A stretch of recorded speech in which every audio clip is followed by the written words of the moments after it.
안녕하세요. 오늘도 사연 살롱을 찾아주셔서 감사합니다. 남편과 둘이 살고 있는 50대 여성이에요.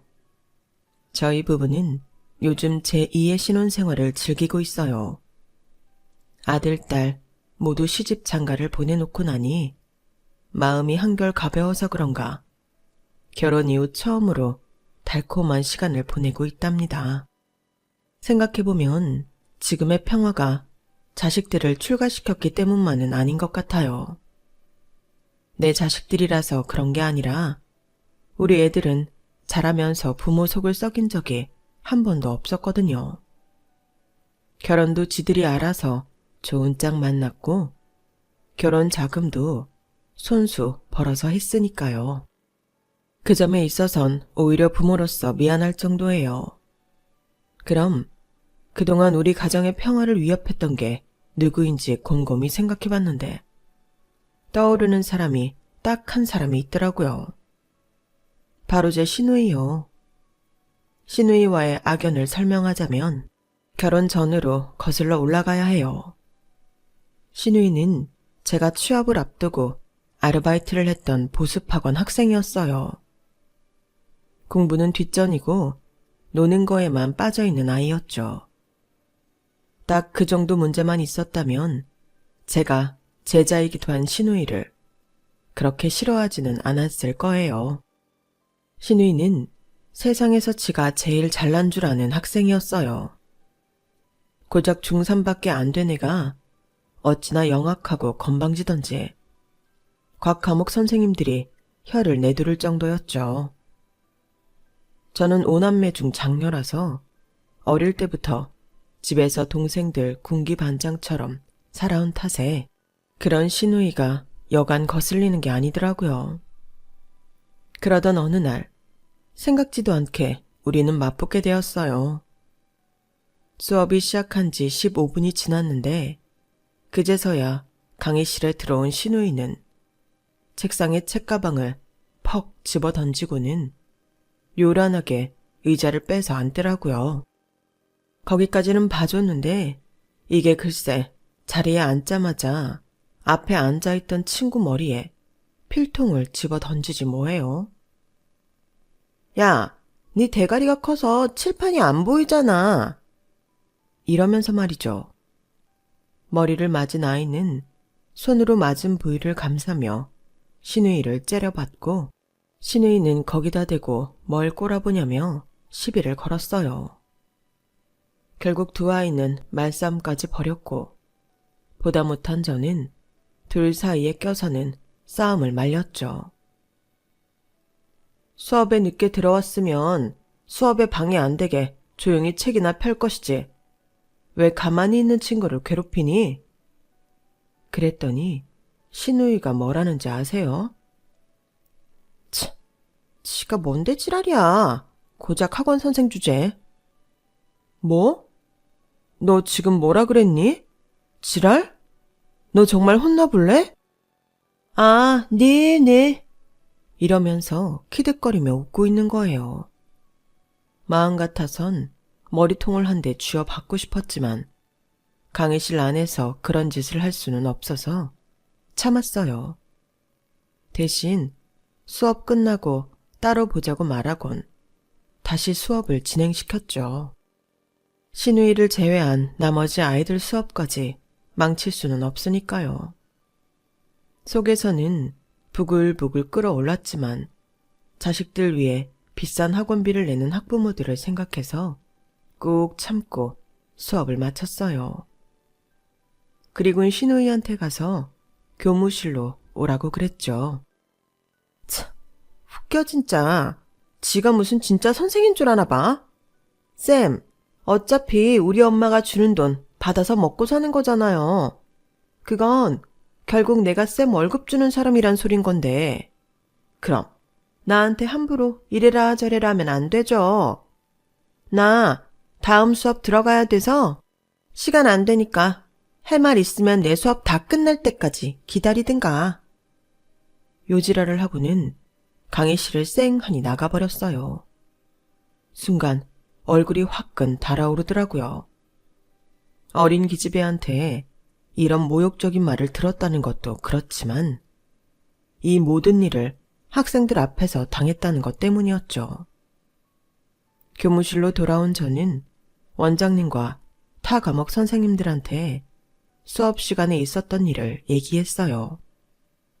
그랬더니 원장님은 사춘기라서 그러니까 저보고 이해하라고 하는 거예요. 이번 일로 학원생이 하나라도 떨어져 나갈까봐 겁이 나서 그런 모양이더라고요. 원장님을 제외한 선생님들은 그냥 넘어가면 안 된다고 난리였죠. 특히 그동안 신우이한테 당했던 전적이 있는 선생님들은 저만큼이나 분해하면서 이번엔 확실히 짚고 넘어가야 한다고 말했어요. 그래서 신우이 집에 전화를 했어요. 어찌됐건 간에 일단 학부모도 이런 상황은 알아야 할 것 같았거든요. 그랬더니 세상에, 선생님, 그게 뭐 그리 심각한 일이라고 집에까지 전화를 합니까? 애들이 놀다 보면 장난도 치고 할 수 있는 거지. 선생이라는 사람이 그런 걸 시시콜콜 학부모한테 전화해 일러 바칩니까? 기가 막혀서 정말. 그래서 선생님은 어쩌겠다는 겁니까? 우리 애를 혼내기라도 하겠다는 거예요? 뭐예요? 난요, 지금 이때까지 우리 상이한테 회초리 한 번 든 적 없어요. 우리 집에 상이 오빠가 셋이나 있는데 아들들한테는 회초리도 들고 빗자루도 들어갔지만 상이한테만은 안 그랬다고요. 왠지 아세요? 여자는 꽃처럼 아끼고 보살펴줘야 하는 존재니까 그런 거라고요. 아셨어요? 혹시나 해서 하는 말인데 이번 일로 우리 상이한테 심한 말 한마디라도 했다간 내가 가만히 안 있을 줄 알아요. 이 동네에서 그 학원 영업 못하게 할 줄 알라고요. 와, 그 엄마의 그 딸이라고. 신우이가 어쩌다 저런 개망나니가 됐는지 그 한 번의 통화로 바로 알겠더라고요. 상황이 이렇게 되자 원장은 대신 제게 사과를 하면서 한 번만 참아달라고 신신당부를 하더라고요. 그 일이 있고 얼마 뒤 저는 입사 원서를 냈던 회사에 최종 심사까지 올라가게 됐고 결국 그 회사에 최종 합격하면서 학원 강사 일은 그만두게 되었어요.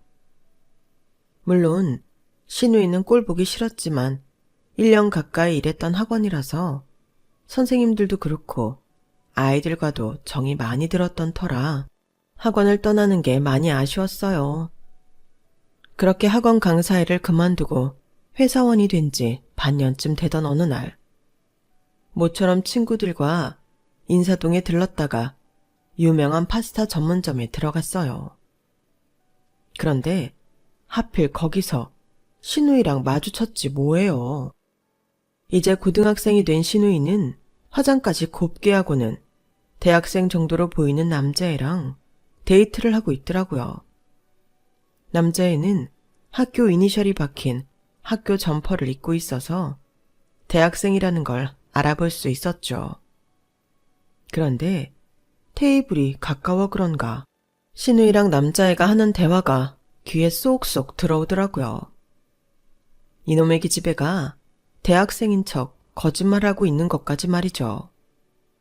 비록 학원에서 강사와 제자로 만났을 때 사이가 안 좋았던 건 사실이지만 그렇다고 이제 와서 남의 연애사에 구정물을 튀기고 싶지는 않아서 모른 척을 하려는데 이것들이 글쎄 와인을 시키지 뭐예요. 딴 건 몰라도 미성년자가 술을 마시는 걸 그냥 보고만 있을 수 없잖아요. 그래서 참다 못해 신우이가 앉아있는 테이블로 갔어요. 상이 맞지? 땡땡학원 다니던 전상희. 나 기억하겠니? 저를 본 신우이는 단박에 알아챈 것 같은데도 시치미를 떼고는 모른 척 하더라고요. 그리고는 손에 든 와인잔을 입에 대려고 하길래 손에 든 와인잔을 뺏었어요. 이 여자가 미쳤나? 왜 이래요? 이거 안 놔? 그래, 미쳤다. 내가 제정신이었다면 네 손에 든 와인잔을 뺏을 게 아니라 경찰에 신고부터 했을 거야. 그래도 한때 제자라고 차마 그렇게는 못하겠으니까 좋은 말 할 때 조용히 밥이나 먹고 집에 가. 안 그러면 너 대학생 오빠랑 손잡고 파출소 구경하게 될지 모른다.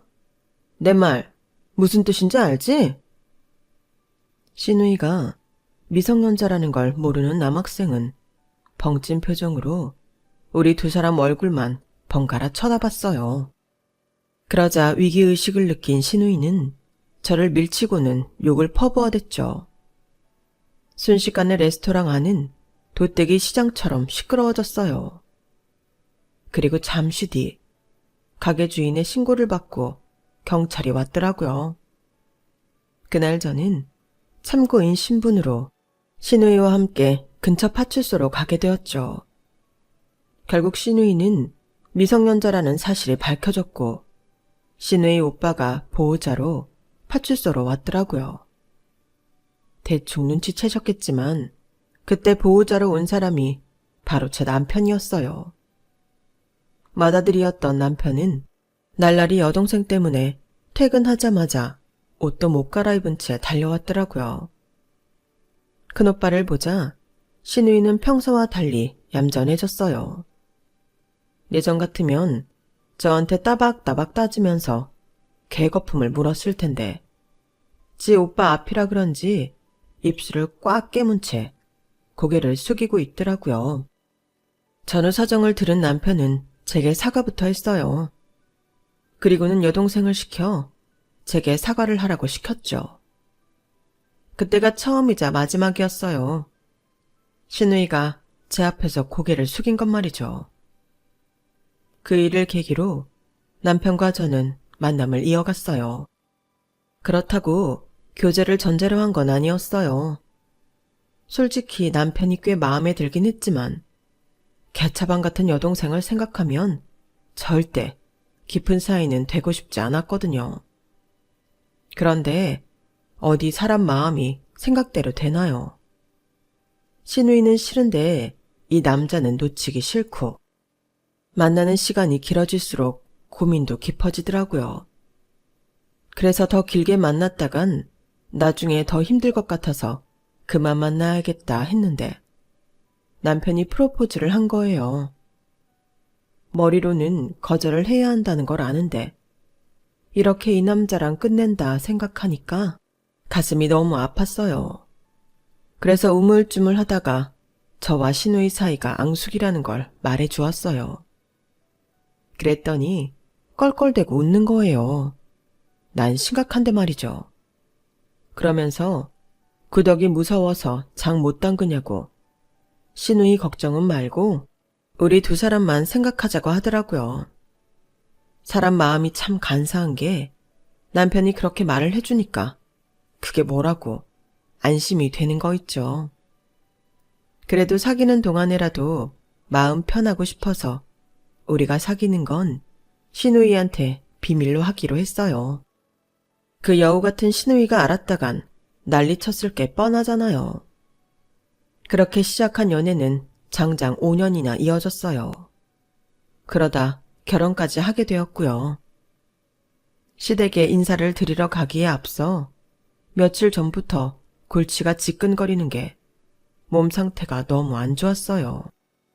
신우이가 나를 보고 어떻게 나올지 안 봐도 뻔했으니까요. 거기다 시어머니 자리도 만만치 않다는 걸 제가 또 알고 있잖아요. 학원 강사 시절에 전화통화 한번 해본 거에 불과하지만 그 한 번으로 시어머니가 어떤 사람인지는 단박에 알아봤으니까요. 그래도 어쩌겠어요. 이 남자를 놓치지 않으려면 시어머니의 신우이까지 2개의 산을 넘는 수밖에요. 그래서 단단히 각오하고 시댁에 찾아갔는데 예상과 달리 신우이가 제게 싹싹하게 굴지 뭐예요. 사람 인성이 하루아침에 바뀔 리는 없는데 혹시 얘가 어디 아픈 거 아닌가 싶더라고요. 인사를 마치고 시댁을 나설 때까지도 저는 여우에 홀린 것처럼 어벙벙했어요. 그런데 잠시 뒤 대문 밖으로 따라 나온 신우이 얘기를 들어보니 그럼 그렇지 하는 생각이 들더군요.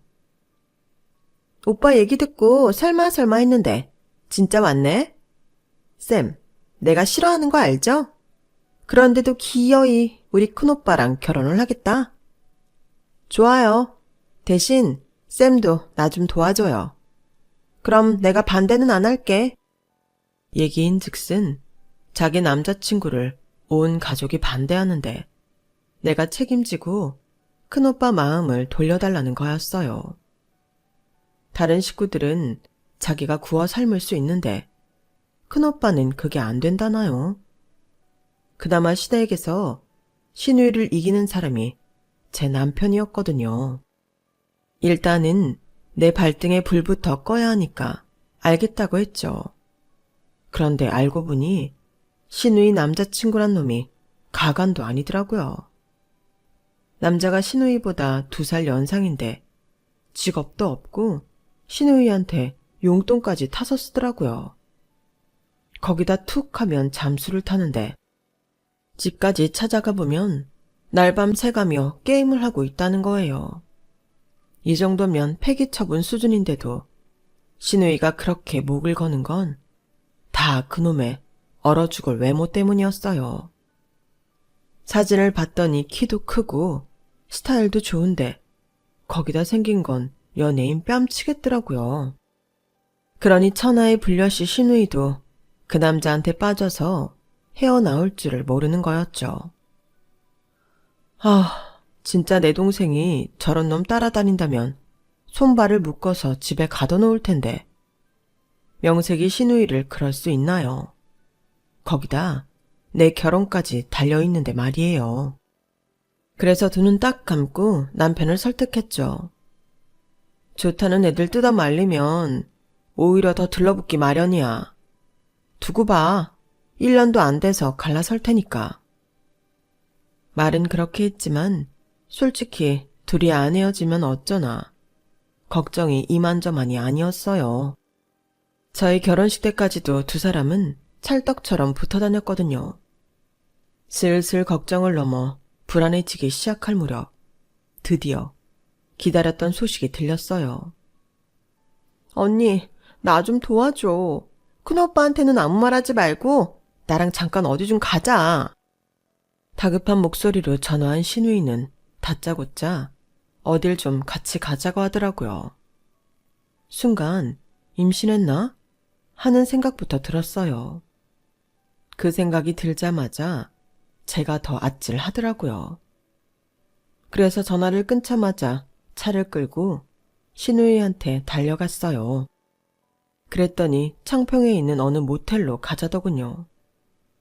가는 내내 신우이는 손톱을 물어뜯으며 초조한 기색이 역력했고 모텔에 도착해서는 다리까지 후들거리더라고요.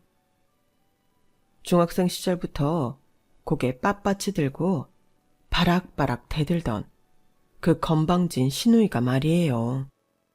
그날 저는 신우이와 함께 신우이 남친의 불륜 현장을 잡았어요.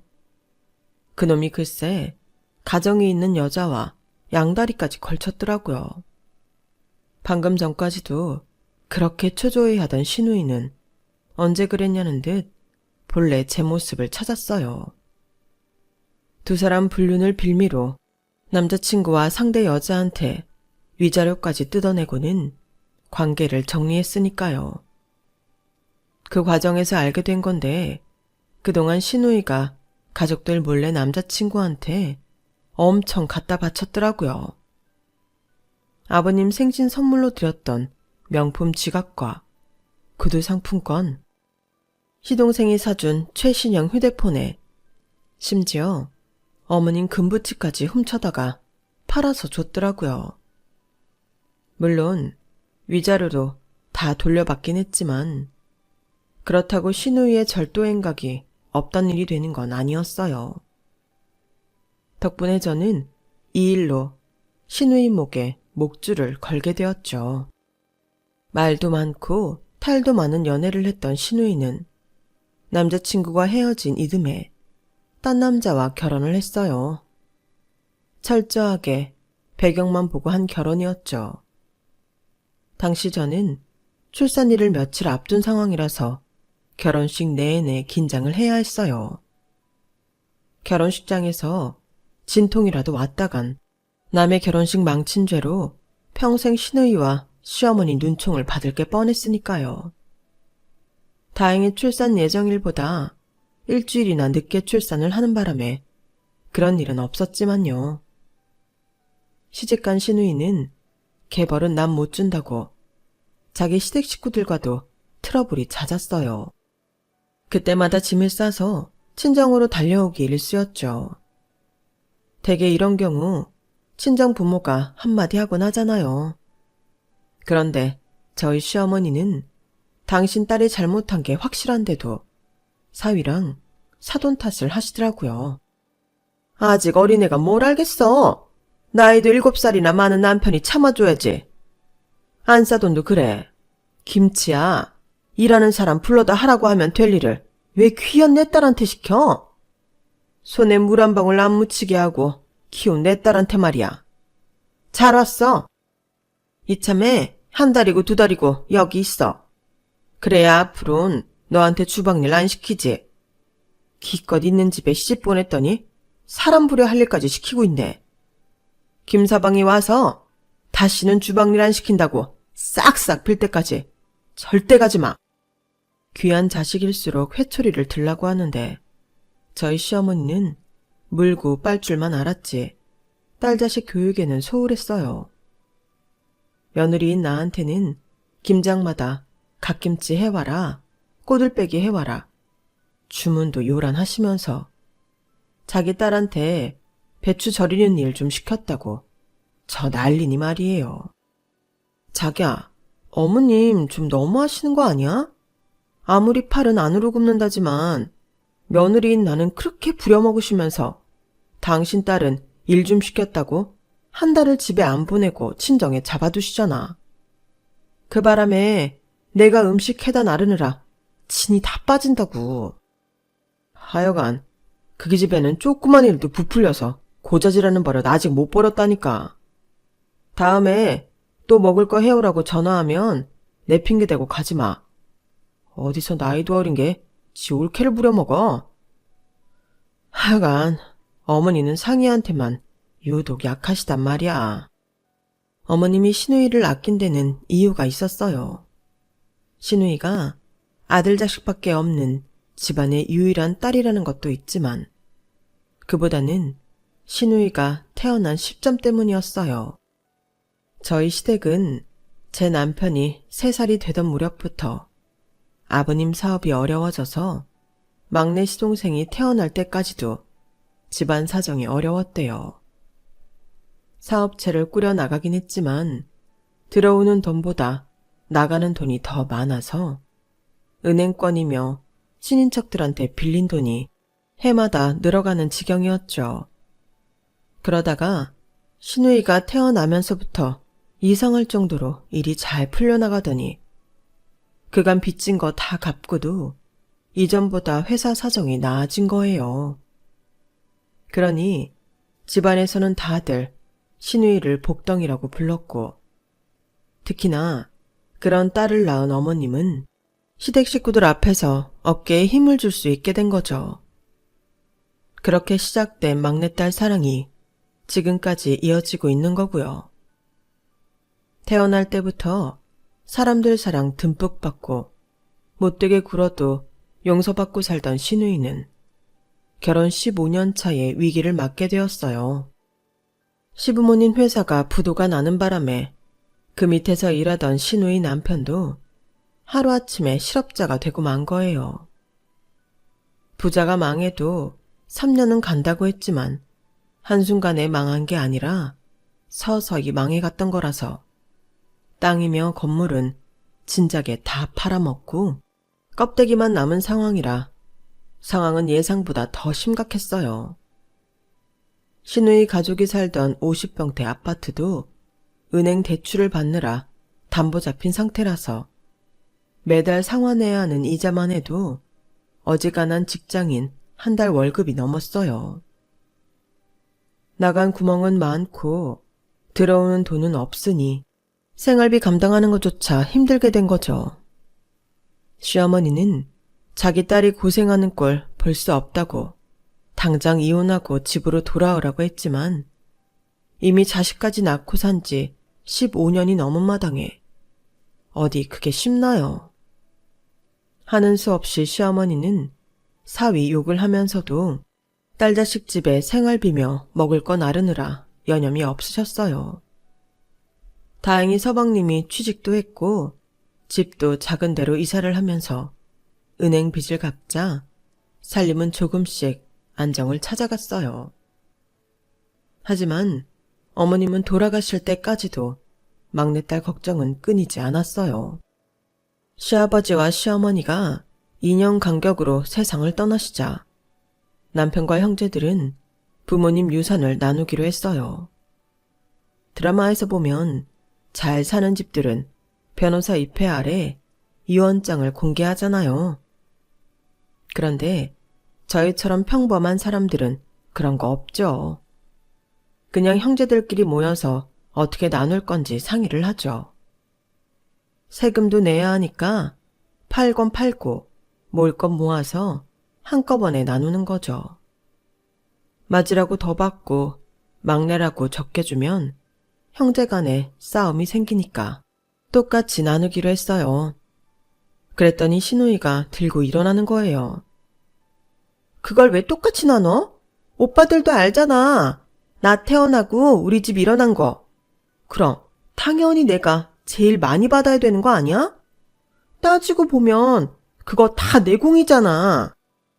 시누이는 자기가 하지도 않은 공을 들먹이며 전체 유산의 반을 자기가 갖겠다고 우기더라고요. 그랬더니 시누이보다 1살 많은 막내 동서가 바로 따지고 들었어요. 아가씨가 이래서 집안이 일어섰어요? 그때 아가씨가 한 거라곤 기저귀 차고 똥 싼 거밖에 없으면서 무슨 공을 따져요. 어이가 없어서 말도 안 나오네. 그리고 말이 났으니 말인데 어머님 살아계시는 동안 어머님이 아가씨네한테 좀 해주셨어요? 막내딸 고생할까봐 집수리도 다 해주시고 차 바꿀 때도 우리 몰래 3천만 원 해주셨잖아요. 지금까지 우리가 몰라서 입 다물고 있었는 줄 알아요? 안 그래요, 형님들? 그건 동서 말이 맞아. 아들이라고 명절이며 생신 때 돈을 더 내면 더 냈지. 한 번도 덜 낸 적 없었는데도 매번 챙겨가는 건 아가씨였잖아. 양심이 있으면 유산 더 달라는 말은 하면 안 되지. 그동안 입 다물고 살던 며느리들이 들고 일어나자 시누이는 눈물까지 뽑아가며 오빠들한테 하소연을 했어요. 언니들 정말 너무하네. 엄마 죽고 나니까 이제서야 다들 본색 드러내는 것 봐. 오빠들은 뭐 하는 거야? 동생이 혼자 당하고 있는데. 오빠들 정말 입 꾹 다물고 있을 거야? 작은 오빠 내 편이지, 그치? 시누이가 첫째 시동생 팔에 매달려서 징징거리자 그날은 웬일인지 첫째 시동생이 인상까지 쓰며 정색을 하더라고요. 야, 다 큰 기집애가 뭐하는 짓이야? 이거 놔. 우리 와이프가 틀린 말 한 건 아니잖아. 그동안 너 어머니 아버지 등에 올라타서 네 하고 싶은 거 다 하고 네 갖고 싶은 거 다 가지면서 산 건 사실 아냐? 마지막 남은 유산만큼은 제대로 나눠야지. 다른 집들은 시집간 딸한테는 유산도 잘 안 준다는데. 그래도 우리 형제들이 네 몫까지 똑같이 챙겨주는 거면 우리도 할 만큼 하는 거야. 그러니까 욕심내지 말고 줄 때 받아. 믿었던 작은 오빠한테까지 팽을 당하자 시누이는 악다구니를 쓰며 먼저 자리를 떴어요. 결국 시부모님 유산은 3남 1녀가 똑같이 나누게 되었죠. 시간이 흘러 다들 홍기찬 자식들 결혼을 시킬 때가 되었고 스타트로 둘째 시동생 큰딸이 결혼을 하게 되었어요. 그러자 이번엔 형제간에 축의금을 어떻게 낼지에 대해 얘기가 오가게 되었죠. 사실 축의금이야 형편에 따라 각자 알아서들 내면 그만인데도 굳이 시누이가 금액을 정하자고 하더라고요. 왠 줄 아세요? 시누이네는 아들만 하나였거든요. 우리 집이랑 작은 오빠네 빼고 두 집은 애들이 많잖아. 그럼 축의금도 여러 번 받게 될 텐데. 그렇게 되면 나랑 작은 오빠만 손해 아니야? 그러니까 한 집당 총액을 맞춰서 축의금을 내자 이거지. 작은 올케도 내 의견에 동의하는 거죠? 아니 우리는 딱히 상관없어요. 그러자 시누이가 목에 핏대까지 세우며 그러는 거예요. 어머, 작은 올케 정말 웃긴다. 전에 유산 나눌 때는 그렇게 나서서 목에 핏대 세우더니 이번엔 왜 자기답지 않게 착한 척이야? 진짜 어이가 없네. 암튼 난 축의금만은 똑같이 내야 한다고 봐. 오빠들도 내 의견에 따라줬으면 좋겠어. 그래서 결국 시누이 말대로 축의금을 통일하게 되었어요. 그런데 말입니다. 축의금 몇 푼에 가족 회의까지 주선했던 시누이가 정작 자기 아들이 장가를 가게 되자 순식간에 말을 바꾸더라고요. 상견례도 하기 전부터 저희 집에 찾아와서는 하나밖에 없는 아들을 어떻게 월세집에서 신혼을 시작하게 하냐며 울고불고 난리를 쳐댄 거죠. 오빠도 알지?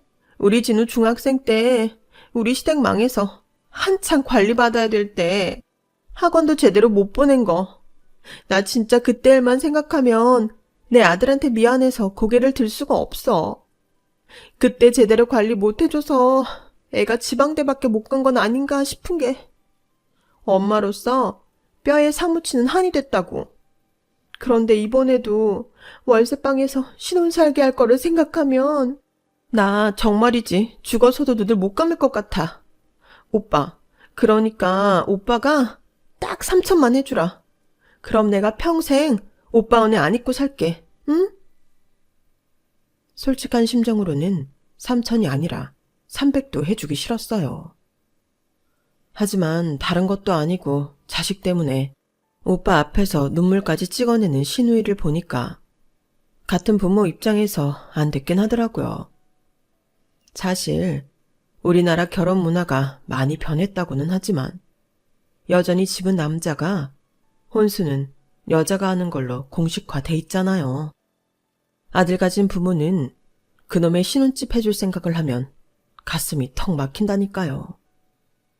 집값은 하루가 다르게 올라가지. 거기다 전셋집은 또 어떻고요. 빌라로 하자니 안 그래도 하루가 멀다 하고 뉴스에 나오는 전세 사기 때문에 겁이 나고, 그래서 평수가 작더라도 아파트를 해주려니 보증금만 해도 수억 대니 이래서야 어디 아들 자식 장가나 보내겠냐고요. 다행히 우리 아들은 며느리랑 반반 부담해서 지들 손으로 집 구해 결혼했기 때문에 한숨 돌렸지만 시누이네는 온전히 아들 부부 살 집을 해줘야 하는 판이라 상황이 딱해 보였어요. 그래서 남편과 상의 끝에 3천만 원을 해주기로 했죠. 그때까지만 해도 순전히 호의로 해줬던 건데 얼마 지나지 않아서 뒤통수를 된통 맞았지 뭐예요. 시누이 아들이 8월에 상견례를 한다는 말이 있었는데 10월이 다 됐는데도 청첩장 줄 생각을 안 하더라고요. 혹시 해 넘기고 하려나 싶어서 큰동서한테 전화를 했더니 대뜸 그러는 거예요. 형님, 얘기 못 들으셨어요? 진우 파혼했잖아요.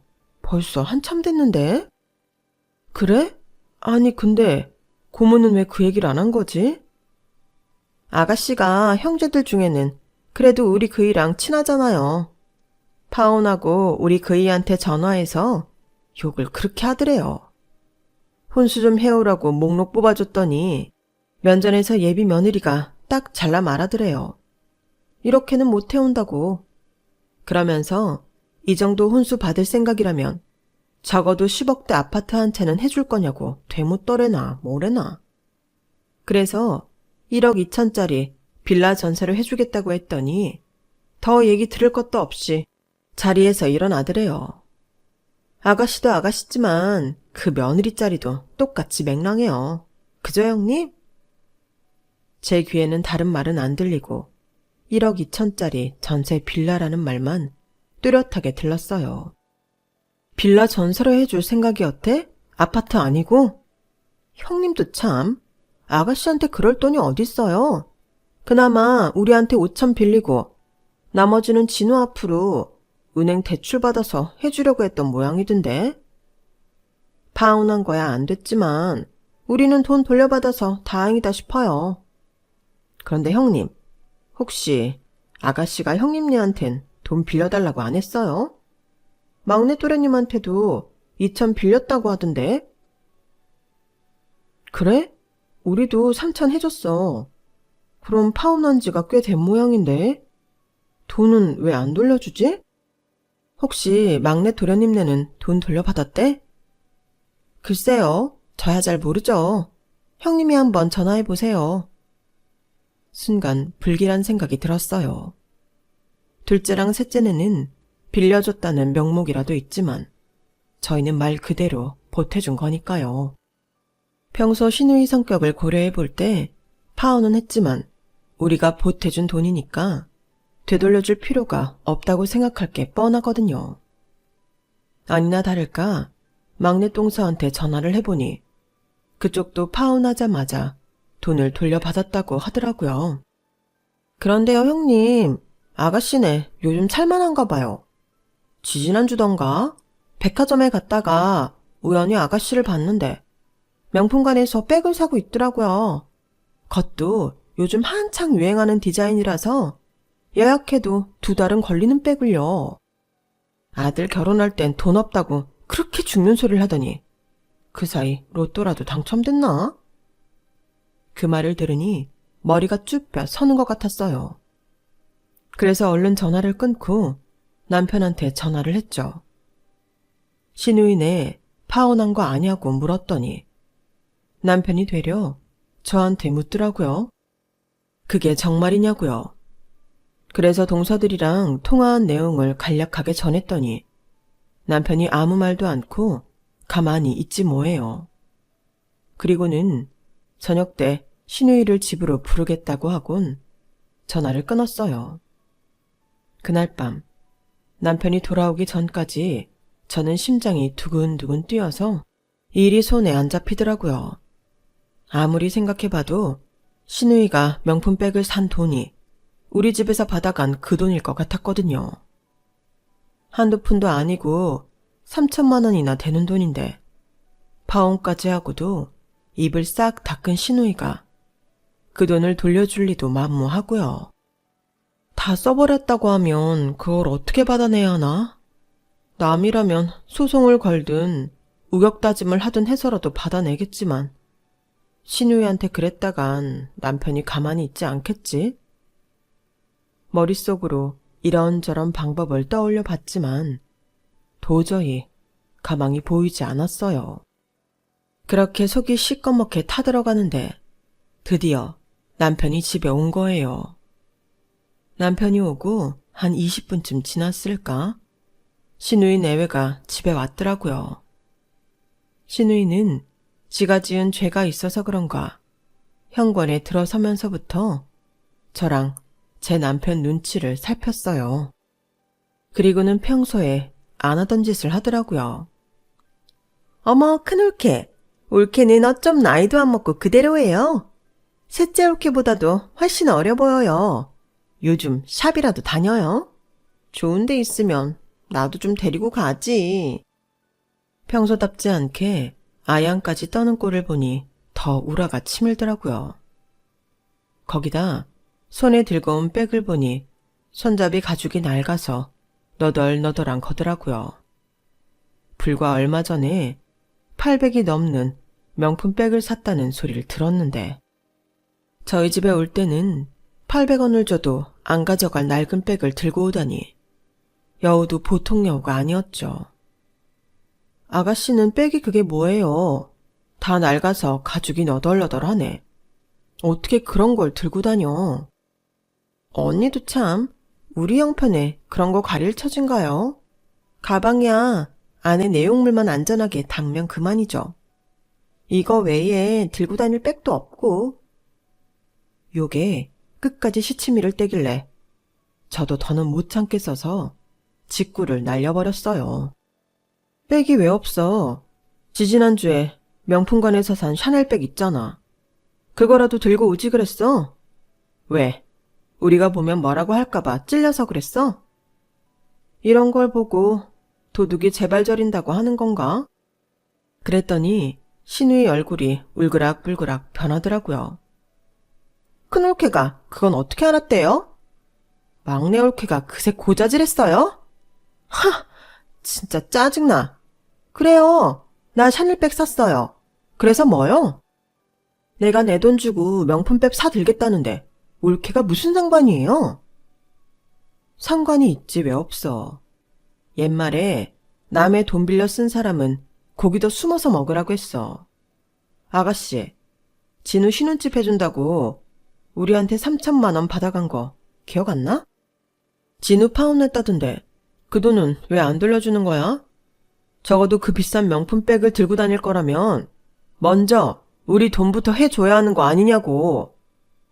설마 진우 파혼한 거 안 알린 것도 돈 돌려달라는 말 나올까봐 두려워서 그랬던 거 아니야? 그러자 신우이 남편이 눈을 동그랗게 뜨고는 신우이를 쳐다봤어요.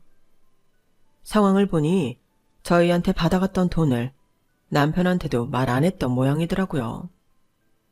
코너에 몰린 신우이는 누나를 굴리며 되도 않는 소리를 짓거려댔어요. 누가 안 돌려준대요? 줄 거예요. 그깟 3천 가지고 되게 유세네. 큰오빠, 오빤 하나밖에 없는 여동생이 이렇게 당하고 있는데 입 꾹 다물고 보고만 있을 거야? 오빠가 돼서는 그럴 거냐고. 엄마 아빠가 살아계셨으면 내가 올케한테 이런 꼴 당하는 거 보고만 있었을 것 같아? 부모 없는 나만 불쌍하지. 어떻게 오빠란 사람이 나한테 이럴 수 있냐고. 나오지도 않는 눈물을 억지로 뽑아내면서 신우이는 제 남편을 자극했어요. 그런데 그게 오히려 독이 될 줄 누가 알았겠어요. 신우이의 생쇼를 가만히 보고 있던 남편은 안방으로 가서 수첩을 꺼내왔어요. 그리고는 몇 장을 쭉쭉 찢어 신우이 내외 앞에 던졌죠. 거기에는 그동안 신우이가 온갖 핑계를 대가며 저희 집에서 받아간 돈 액수가 적혀 있었어요. 그걸 보니 놀라 자빠지겠더라고요. 가랑비에 옷 젖는다고 한 푼 두 푼 빌려간 돈이 자그마치 5천이 넘었거든요. 거기에는 저도 모르는 돈까지 섞여 있었다는 게 문제였죠. 아마도 남편이 저 몰래 해준 돈이 모양이에요. 그런데 그 목록을 보고 놀란 사람은 저뿐만이 아니었어요. 서방님은 두 눈이 휘둥그레졌거든요. 당신, 지금까지 형님한테 이렇게나 돈을 빌렸었던 거야? 이건 또 뭐야? 우리 아버지 장례 치를 때도 형님한테 1,000만 원이나 빌렸어? 당신 그 돈으로 뭐 했어? 아버지 장례 비용은 작은 아버지께서 다 내주셨는데 당신이 왜 1,000만 원이나 빌렸냐고. 설마 그 돈으로 또 명품백 산 거야? 말해봐 이 여자야.